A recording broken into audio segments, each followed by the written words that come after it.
একটা দেশ যেখানে তরুণদের কণ্ঠস্বরই বদলে দিল ইতিহাস। নেপালের রাস্তায় ছড়িয়ে পড়েছে রক্ত, ধোঁয়া আর ক্ষোভের গর্জন।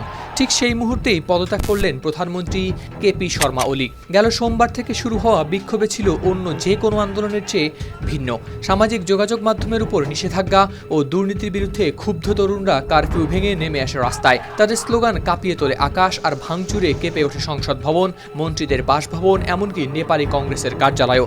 নেপালের সচিবালয় থেকে পাওয়া বিবৃতির বরাতে সংবাদ মাধ্যম দ্য কাঠমান্ডু পোস্ট নিশ্চিত করেছে এ তথ্য।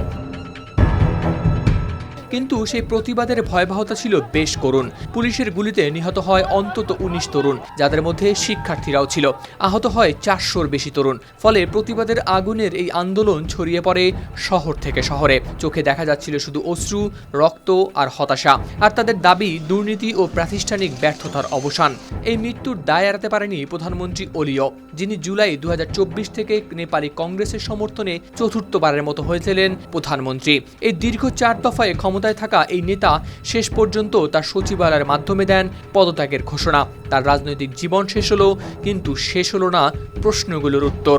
কেন নিরস্ত্র তরুণদের বিরুদ্ধে প্রাণঘাতী শক্তি ব্যবহার হলো? কেন প্রতিশ্রুত স্থিতিশীলতা আর সমৃদ্ধি রয়ে গেল অপূর্ণ স্বপ্ন হয়ে?